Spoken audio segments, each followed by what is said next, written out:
Bem, vamos então finalizar essa nossa parte, essa nossa aula sobre citologia de bactérias, fazendo então a finalização. Bem, vamos então encerrar essa nossa aula sobre citologia bacteriana, discutindo a parte final das estruturas internas que nós podemos encontrar em uma bactéria. Nós vimos ribossomos até a aula anterior e agora a gente vai ver estruturas que recebem um nome genérico de inclusões citoplasmáticas, tá? São inclusões, são coisas que estão lá dentro do citoplasma. Por exemplo, vejam essas duas imagens. Eu tenho células aqui com formatos, uma célula mais encurvada, como se fosse um vibrião, aqui uma célula mais ou menos arredondada. O que a gente está vendo aqui nessa célula?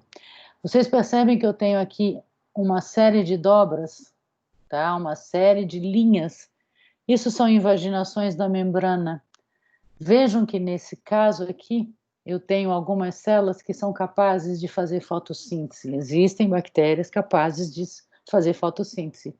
E da mesma forma que a gente tem lá nos cloroplastos aquelas membranas sobrepostas, aqui nós temos também em bactérias, a membrana ela se dobra e aqui vão estar localizados uma série de proteínas envolvidas nessa transformação da fotossíntese, ou seja, da captação da energia luminosa e conversão para a energia química, ok? Então aqui nós temos uma série de membranas, nada mais são do que invaginações da membrana citoplasmática. Vejam a quantidade que a gente tem aqui. Isso é um tipo de inclusão. Um outro tipo de inclusão muito interessante, a gente percebe em algumas bactérias, especialmente em bactérias que vivem em ambientes aquáticos. Muitas dessas bactérias são capazes de se orientar de acordo com o campo magnético da Terra. Por quê? Porque elas têm no seu citoplasma algumas inclusões, vocês estão vendo essas pequenas esferas bastante densas, bem negras. Pois bem, isso aqui são pequenas partículas que contêm ferro, geralmente óxido de ferro. E é esse ferro que funciona como um magneto para orientar a célula, tanto que isso se chama magnetossomos. Essas inclusões são chamadas de magnetossomos. Eu não sei se vocês vão lembrar lá da primeira aula, antes da pandemia, que eu mostrei uma bactéria multicelular. Pois bem, ela foi descoberta porque os pesquisadores estavam atrás de bactérias com magnetossomo e por acaso encontraram aquela bactéria. Vejam só, então aqui os magnetossomos parece que estão alinhados, vejam, mais ou menos no centro do corpo da bactéria. Isso é um esquema de como será que esses magnetossomos funcionam, ou como eles se organizam, não como funcionam, desculpem, como eles se organizam. Aparentemente, as partículas de ferro ficam envoltas pela própria membrana citoplasmática, então se vocês olharem aqui, em vermelho eu teria as partículas magnéticas. Isso aqui, em amarelo, é um filamento de citoesqueleto. Procariotos têm, sim, citoesqueleto, embora no segundo grau a gente aprenda que não, que manteria, então, essa estrutura firme, segura, não solta no citoplasma, porque dessa maneira o campo magnético que é gerado, ele funciona de uma maneira mais eficiente. Então, isso são magnetossomos. A gente tem, por exemplo, aqui nessa imagem, o que a gente está vendo? A gente está vendo uma série de bacilos, maiores, menores, mas em cada um a gente encontra pelo menos uma mancha mais escurecida no seu citoplasma.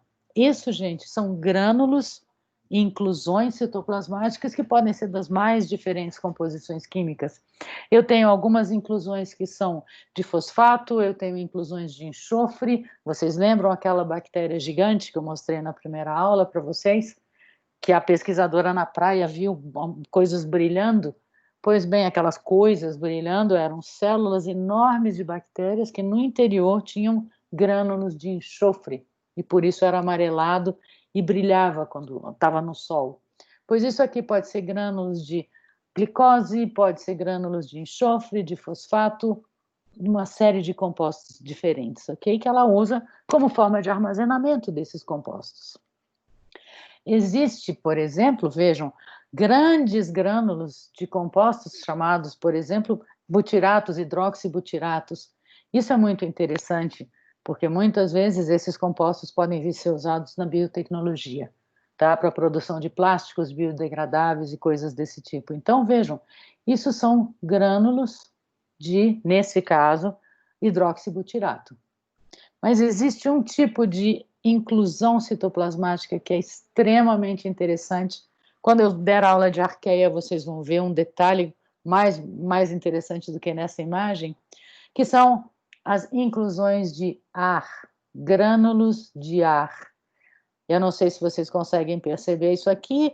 Essa imagem é do citoplasma de uma bactéria, se eu não me engano, eu não sei dizer qual é a bactéria, não está dizendo aqui na foto, mas é uma estrutura que ela é como se fosse um cilindro com as pontas afiladas. Então, imagine isso, cilíndrico, como se fosse essa caneta, com as duas pontas afiladas. O que que acontece? Vocês estão vendo que ela tem essa superfície, parece toda rajada? Por quê? Porque essa estrutura, essa vesícula de ar ou vesícula de gás, ela tem esse formato cilíndrico e ela tem um revestimento de duas proteínas que estão o nome aqui. Esses nomes vocês não precisam decorar, mas isso aqui é muito, ele indica a origem, desculpem. GV significa vesícula, perdão, está andando sozinho, não sei porquê. Vesícula de gás, a proteína A da vesícula de gás, a proteína C da vesícula de gás. Não importa. Na verdade, então são proteínas que se associam formando uma carapaça altamente impermeável a qualquer tipo de líquido. E o que entra e sai é o gás. Então, na verdade, há um controle que vai permitir ou não a entrada e saída de gás dessas vesículas, e com isso bactérias, especialmente bactérias aquáticas, elas são capazes de encher essas vesículas se tornando mais leves e boiam, elas podem mudar a coluna, a sua posição na coluna de líquido, ou ela pode descer ou ela pode subir de acordo com a quantidade que ela tem de vesículas de gás. Isso é muito útil. Bactérias que fazem fotossíntese, por exemplo, elas têm que subir ou descer para atingir o comprimento de onda adequado da irradiação luminosa. Arqueias, vocês vão ver, existem arqueias que fazem um processo semelhante à fotossíntese. Da mesma forma, elas precisam subir e descer na coluna de água. Então, a gente tem inclusões das mais diferentes composições no interior de uma bactéria, ok? A última estrutura que a gente vai discutir, que existe em alguns procariotos, na verdade, isso até hoje nunca foi visto em arqueias, só existe, a princípio, em bactérias, quando a gente fala de procarioto, são os endósporos ou endosporos. O que é o esporo? O esporo é uma forma de resistência, uma forma de latência que algumas bactérias têm capacidade de produzir. Se eu sou uma bactéria e eu estou num ambiente adequado, eu vou crescer, eu vou me duplicar, eu vou originar duas células filhas. No entanto, se eu encontro uma condição inadequada, uma condição desfavorável, se a temperatura sobe muito, se o nutriente acaba, uma cultura de laboratório, a gente esquece ela lá uma semana sem mexer naquela cultura, algumas bactérias, não são todas, mas algumas percebem a condição ambiental desfavorável e elas geram uma estrutura que é rígida, altamente resistente, é a estrutura biológica mais resistente que a gente conhece, chamada esporo.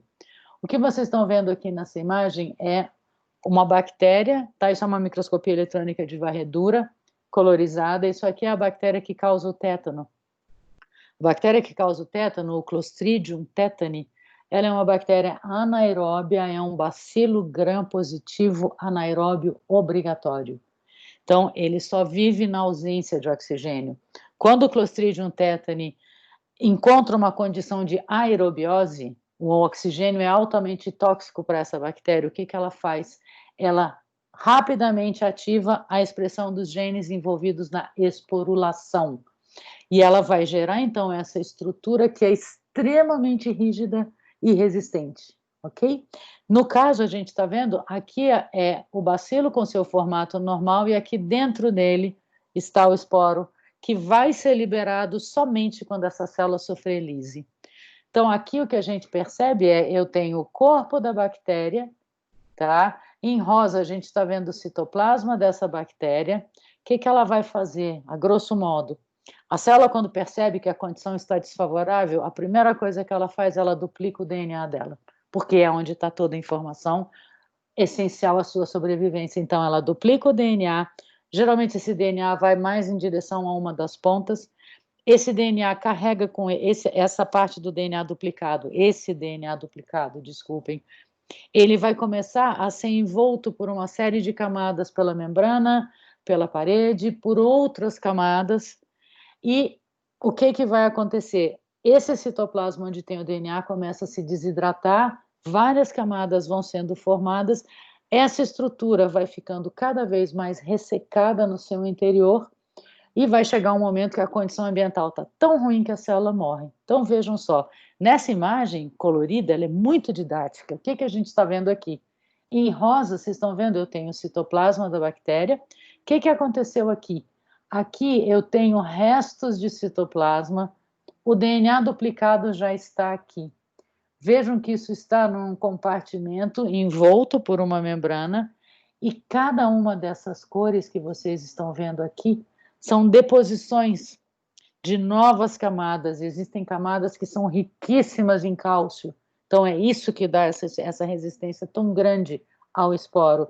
Aqui eu tenho uma microscopia, desculpem, aqui a imagem à direita, vocês olhando, a gente percebe novamente, isso é uma microscopia eletrônica, tá? De transmissão, um corte. Então, olhem só, eu tenho aqui o DNA, está escrito aqui nucleóide, ele traz consigo um pouquinho do citoplasma e começa a ver a deposição de uma série de camadas. Gente, isso é um processo altamente complexo, envolve inúmeros genes, não vem ao caso a gente detalhar, é só vocês entenderem o que é a esporulação, a importância dessa esporulação. Então, vejam, eu tenho então aqui um esporo com capa externa, capa interna, córtex, não importa esses nomes, o importante é vocês entenderem o DNA foi duplicado, que é o material nobre da célula, vem com citoplasma, se vem com citoplasma, vem com ribossomos, isso tudo é envolto por uma membrana e várias capas sucessivas e várias deposições sucessivas. Essa estrutura, ela se desidrata, então nada, nenhuma molécula é funcional, mas essa estrutura, por ter muito cálcio, ela é resistente. Para vocês terem uma ideia, existem esporos de milhões de anos que foram recuperados quando colocados no meio de cultura. Existem esporos que resistem a 3 horas de fervura. Você pode ferver um alimento que contém um esporo, por exemplo, e você pode ferver esse alimento por 3 horas. Se tiver um esporo, na hora que você pegar, tirar esse alimento da fervura e der uma condição térmica adequada, esse esporo pode germinar, é o que a gente fala. Então, o que eu tenho aqui nesse esquema é só para vocês entenderem a dinâmica do processo. Então, eu tenho aqui um bacilo, ele estava na sua forma vegetativa, ou seja, na sua forma ativa funcional. Essa célula percebeu alguma variação ambiental inadequada, o que ela faz? Se ela for capaz de esporular, ela vai duplicar o seu DNA, que é isso que está mostrando aqui nessa primeira figura A. Esse DNA essa cópia vai migrar para uma determinada região da célula e vai ser envolta já pela membrana e vai começar a ver a síntese de uma série de compostos que vão se depositar nessa parte onde tem agora esse DNA e um pouco de citoplasma que está cada vez mais sendo condensado. Percebam, a célula ainda está ativa, a célula vegetativa. Na verdade, então, é um processo que leva um certo tempo, a célula vegetativa está cada vez sofrendo mais e vai chegar um momento onde essa célula vai morrer e vai sofrer lise. E o esporo que estava aqui dentro, se vocês lembrarem, essa imagem aqui quer indicar essa situação. O esporo ainda está no interior da célula, só que chega um determinado momento, a célula-mãe morre e fica esse esporo livre que pode perdurar por milhões de anos. Aqui nós temos uma imagem de microscopia óptica, é uma coloração que é uma coloração específica para esporo, onde a gente percebe, não é GRAM, é uma coloração chamada coloração de Wirtz, onde você vê aqui nitidamente um bacilo e no interior dele essa estrutura esverdeada, isso é um endósporo, ainda está dentro da célula. Se a gente olhar, por exemplo, aqui a gente já tem esporo livre, aqui a gente tem um resto celular, mas os esporos já estão livres. Então, isso é uma cultura de uma bactéria capaz de esporular, que sofreu uma condição adversa e ela, então, gerou seu endósporo. que vai acontecer quando esse esporo que está na natureza encontra uma condição favorável? Esse esporo vai perceber essa condição favorável, ele vai começar a permitir a entrada de água, ele se hidrata. Uma vez o esporo hidratado, os ribossomos voltam a funcionar, o DNA pode agora começar a se duplicar, pode começar a ser transcrito, síntese de proteínas podem começar outra vez. O que vai acontecer? Esse esporo vai se reativar, ele vai germinar, é o que a gente fala. Por quê? Porque ele vai começar, então, vai haver a síntese de uma série de compostos que vão degradar essas camadas externas e, na verdade, no final do processo, vejam o que acontece. Eu tenho novamente uma bactéria ativa, agora normal, vegetativa, igual à célula-mãe, que o originou. E aqui fica, então, a casca do esporo, ok? O esporo, felizmente, para nós, é uma estrutura que não é comum em todas as bactérias, alguns gêneros bacterianos somente são capazes, algumas espécies são capazes, mas é talvez uma das estruturas biológicas mais resistentes que a gente conhece. Ok, pessoal, com isso a gente encerra toda a aula de citologia, de ultraestrutura bacteriana, que foram, então, as aulas sobre parede celular 1 e 2, estruturas externas e estruturas internas 1 e 2, ok? Eu estou à disposição de vocês para tirar dúvidas, e aí nós vamos, então, discutir um pouco sobre esse assunto que a gente viu até aqui, ok? Muito obrigada.